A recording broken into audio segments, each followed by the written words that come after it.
How is it possible that Harvard is so dominant? And are they even as dominant as we claim they are?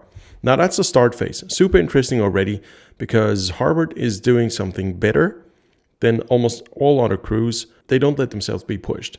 And that's going to be one of the main topics of this entire video analysis. And you see everybody's going for it, trying to get a psychological advantage. So that's pretty much the start that I refer to when I looked at Tony Connor's footage from the New Zealand team.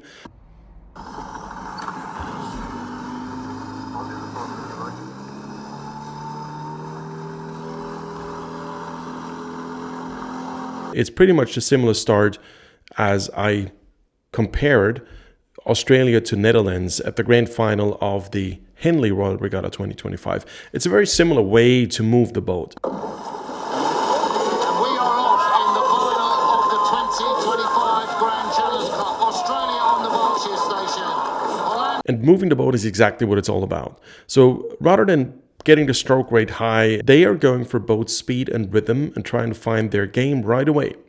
And sticking to their game plan is pretty much what sets them apart from everybody else. Well, it looked to me like maybe Pennsylvania really went for it in those very early strokes, seeing what kind of margin they can eke out against their competitors from Harvard. So before recording this video analysis, I charted down the notes. I went through this footage second by second by second, distilling the important bits of information. And as usual, I've put all my notes on the rowing.zone along with this video. So if you're interested, go to rowing.zone. This is where you find my article on this race. So 1 minute 14 into the video, this is where you see that the first crews are paying for the excessive start. You can't fake substance. You cannot do this. You can have a very excessive start, but ultimately you're not going to be able to keep it up if this is not your natural race pace. If I'm not wrong, this red boat here is a Philippi. I don't know what this is, but definitely the other four are Emperor boats from Germany. Interesting. The moment you have to pay for the boat yourself, the colors seem to be different. Not of the boats, but the brands chosen. Just my 50 cents. Let me know in the comments what you think and if you understand what I'm trying to say. So I don't know if you noticed already, but Harvard is using tandem rig. So I will talk about this a bit later. Stay tuned, super interesting. And it's the only boat using it if I'm not mistaken. But if somebody uses tandem rig, either they show off, they try to look smart, or they actually know what they're doing. And I think with Harvard, the latter is the case. They know exactly what they're doing. I will explain in a moment why I think that was a very wise choice to make. Now, this is where Harvard pulls ahead. And this is, from a racer's point of view, it's a pretty ugly face, because at the start, you've tried to give everything to intimidate the others, to put your mark on that race and say, it's going to be mine. And then they just keep that pace up. What feels crazy for you is their standard race pace. And once you realize this, a bit more than 500 meters into the race, this is when you start to feel a bit desperate. Unless you actually are in the Harvard boat, this is when you feel like, oh wow, the others were just bluffing. Really throwing everything at race favorites. Harvard here, great shot of them staying very composed with all of these challenges coming from both sides of the race course. What is very well visible at that stage already, although we're looking at a drone shot, the Harvard boat, all 8 are connected to the foot stretchers much better, and they're driving the boats much better. You could say this is the case because they simply have more strength available. You could say they're stronger, therefore it's easier for them to move the boat better. I'm not sure. They might be, but what I can tell you is it's the unification of force curves. This is the one topic I'm trying to convey with this channel. You gotta know your handwriting in rowing, and you have to unify it before you even get on the water. Here, roughly 1 minute 50 into the race, you can see a distinct pause phase in the Harvard boat. It's not that rushed hands away. If you compare this with the boat right next to them, it is not the same. Look at the drone shots here. There's a distinct pause in a Harvard boat, or distinct end of a drive cycle, while here you have this consistent rambling back and forth and quick hands away. Now, I ask you, are quick hands away detrimental to be faster? In this case, the boat that actually does have a significant slowdown right around the exit of the blades, after the exit of the blades to be precise, seems to be in the lead. Why? Because it helps you to unify the stroke structure of a boat. If there is a distinct point towards which you aim to accelerate the boat, not the handles, that's a big, big difference. Then it is much easier to unify everything else before that. So the pause itself is actually not that important. But what happens before the pause, and that is triggered by emphasizing the pause after the boat acceleration, that is what you actually want to achieve. And that's the unification of force curves. By the way, thanks to Overnight, we formed a collaboration, and I'm glad to announce that I can use Overnight footage to bring you video analysis. So we'll always link to the original footage, and I highly recommend you go and check out the original videos. All right, a good picture to look at Harvard's tandem rig. Why would you even do this? Why would you have a tandem rig? Well, usually you have a strong athlete, physically strong athlete, or an athlete who's got excellent rhythm, or both, but has got issues with his technique, who still should be in the boat. And then this is how I do it. I put somebody on the same side right in front of that person, so there's not much space. The oars are so close to each other, there's no space to mess things up. So this essentially forces the strong guy to develop a technique that is more suitable for the entire boat. In this case, I mean, we can clearly see this. Everybody can spot that. You can see that four seats back is pointing simply the wrong direction. And you see 5 seats back is pointing forward. So why would that be the case? Well, I assume 4 seat is a horse on the erg. On a linear drive rowing machine, 4 seat is probably a unit. It's really quick. But on a linear erg, you get away moving yourself. On dynamic ergs, it's a bit better, but it doesn't solve the issues because dynamic ergs are light. That means the stroke rates you achieve are too high, and you don't really have to move the boat underneath yourself because there's not enough inertia. On a BioRower, for example, no ad intended, I've been developing the product for 25 years. The unit is 150 kilos heavy. The effect of this is that you really have to move the BioRower like your own boat, because the boat with 14 kilos is light, but don't make the mistake of thinking you're just moving 14 kilos in a single. You're not. You got the drag, you got water resistance. That adds up to way more than that. And this is where the BioRower is more similar. You need something that is heavier in short terms.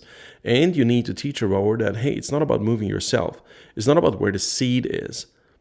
It's about moving the boat underneath yourself and moving around the pins. And that's something you just can't learn. But I assume, as Harvard does quite a bit of testing and training on linear drive rowing machines, this guy is fast on these devices. But for the boat, that's not really suitable. So what happened is that he was placed behind somebody who was technically better, who actually had the stroke structure of the entire boat.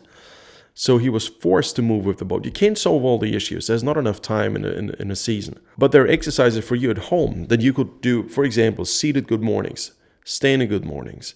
You could stretch the glutes and hamstrings. You could stretch the hip flexors. Hip flexor mobility and full range of motion strength is so important, much more important than everything you can do with your back, because the hip flex is actually the conglomerate, the psoas especially, attaches to the spine. Super interesting. We focused on this in the last Saturday group class. I do Zoom online classes, and you can join from your Concept 2, RP3, water rower, skill row. Many join from the BioRower, some even join from the boat. All you need is Zoom on a phone. I need to see it from the side. You need a headset. And then it's a 45 minute session where we focus on one specific technique aspect every week. You can join over the winter. It's a couple bucks a month, and I think it's well worth it. Now, in this case, the tandem rig paid off because the entire stroke structure is unbelievably good. If you look at this, you can see that you can see this. Here, look at 4 seat. 4 seat moves the upper body upward just to find connection, and 5 seat doesn't. This is why it creates the impression that 4 seat is using the upper body earlier than 5 seat. Yes, but not effectively. 4 seat has to use the upper body to get the blades into the water. You see this? Here. It's almost invisible. It's a tiny bit. You only see it when you compare 4 and 5. So this BioRower PRO is set for sweep rowing. For this occasion, we set it to be stable. It can be unstable as well. And of course, you could connect this to a pair, to a 4, or to an 8. If you're too stiff and you go into the catch this way, you will fall back. So you have these little, you see these little hiccups. Why do you have a hiccup? Because every time my handle goes up or down during the drive, I lose a bit of the horizontal connection. So let me give an example. This would be a straight direct drive, and this would be, let me wiggle, look. Every time I wiggle, I'm losing essentially connection. Same thing as in a boat, but in a boat you don't feel it as well. So the BioRower tells you this. So if Varsity had had time on a BioRower, he would not have had this issue. So he's starting off, I'll try to fake it, this way, no, this way, exactly. So he's essentially falling back a bit. But what do? Varsity was strong. So of course, you put him behind somebody who does it better. And the guy in 4 must have done a lot of work to make this happen, because this is not a comfortable position for your back. I hope his back is okay. I'm concerned it is not. And it's an uncomfortable truth that in many college teams, up to a third of the rowers have to sit out because of injuries, mostly back injuries and rib stress fractures. I'm not sure, I'm sure it's all different with Harvard, and I'm sure it's all different with all the other crews. There just happen to be a lot of crews who work like this, because training is brutal. It's absolutely brutal, and it's more selection than training. So you're not really being built up. You're being tested and tested and tested and tested. And the ones who survive, excellent. And if you're injured, see ya. And there are more people waiting. That's an uncomfortable truth. The question is this necessary? A couple of weeks ago here at the BioRower workshop, I had somebody from the US coming to try a BioRower. And he told me something that I'd heard of before, but I'd never met somebody. He actually had, I think, 3 broken discs. Let's reduce it to 1. Let's say he just had 1 broken disc. I'm sure it was 3. And he attributed that to his collegiate rowing days. That is insane and absolutely not necessary, because rowing is such a healthy sport. If you go to the World Masters, I mean, there are so many 70, 80-year-olds rowing. This is crazy. If it were so unhealthy, you would think all of them had broken discs. They don't. But they were not the erg generation. That's a big difference, ladies and gents.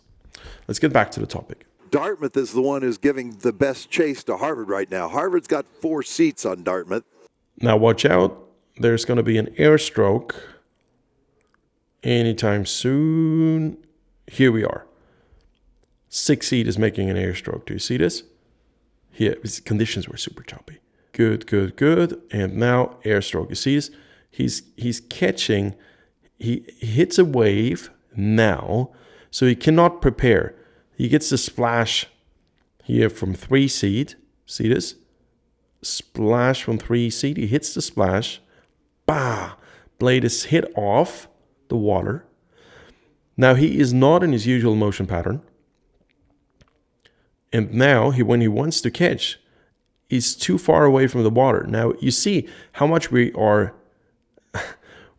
subject to timing and motion patterns. At that stage, we start to drive, no matter if the blade is connected or not.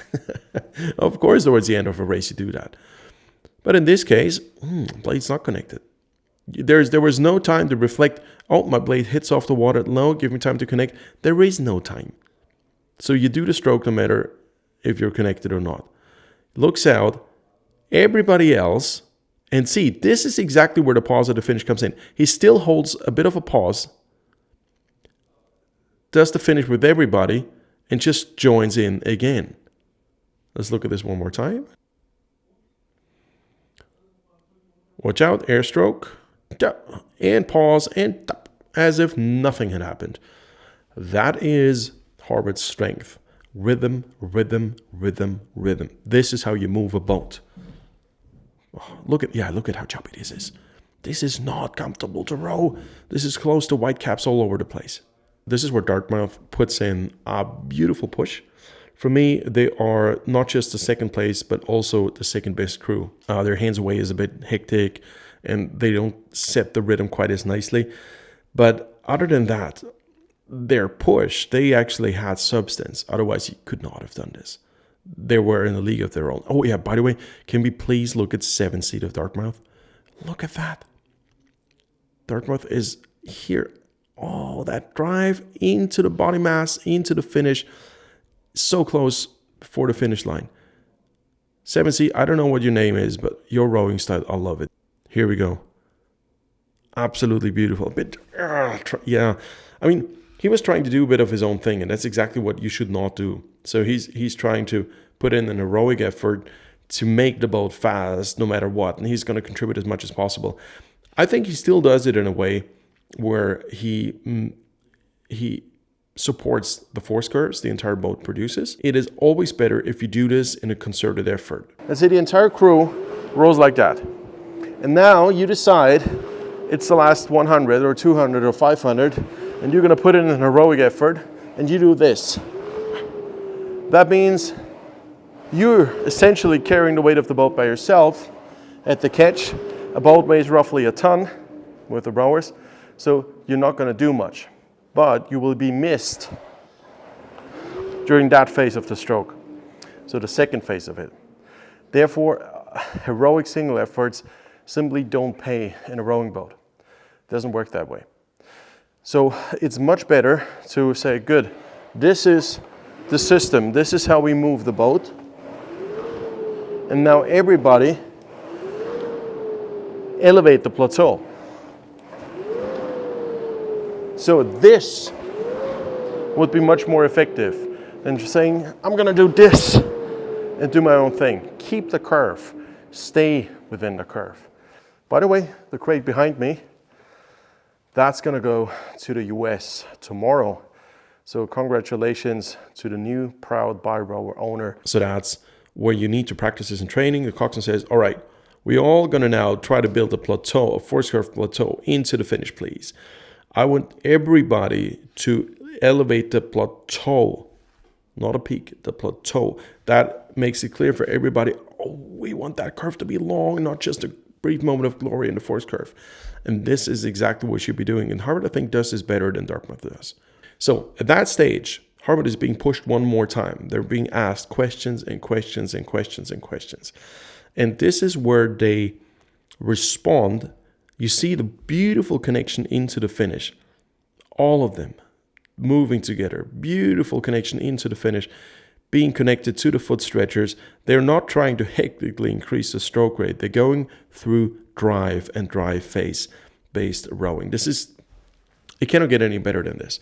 So rightfully so, this is, in my opinion, one of the best eights in the world right now. Not collegiate eights, in the world. And that's just a glorious shot. It's absolutely gorgeous and beautiful. Look at them. Around left and right as their lead has fallen to the crews off to their left and their right in these outside lanes. Dartmouth really just charging up into race leaders Harvard, and they've managed overlap now in that big green boat, and MIT really on the move in this outside lane one as well. Ladies and gents, if you want to work with me, my name is Aram. I coach people online and offline, on the water and off the water. My main job is to write comprehensive training plans that comprise of strength, mobility, endurance, structured build up towards your peak of season. And you can be a master's or a junior or professional athlete. I take you from where you are right now and build you up, whatever your main goal may be. Qualification for the team, the Masters Worlds, making the national team, whatever your goal is. Also, help you to improve your 2K time for college, if this is your goal. aramtraining.com is my website, or just send me an email, info@aramtraining.com, or send me a direct message. You also find me on rowing.zone. My handle is @Aram. And the rowing machine I've been using is called BioRower, a BioRower PRO configured for sweep rowing. The world's best rowing machine. And did you know you can connect it to an 8? So the entire 8 tilts together, slides together, and you can also disconnect it again and use it as a bunch of singles or pairs or fours, whatever you like. And if you've got the space, you can have full oars. Thanks for watching, and I'll see you in the next video. Bye-bye. I think Harvard has probably locked up that gold medal as long as they are barring any incidents in these last 250 meters, but a huge turn up from Dartmouth to get themselves solidly into silver. And will it be MIT, Princeton, or Pennsylvania for the bronze in this grand final of the men's lightweight 8? An absolute sensation from MIT in lane 1. Will they snatch a medal, Dave? I think they've got it. I do think it's going to be MIT. Harvard repeat as your champions. It's going to come to the line.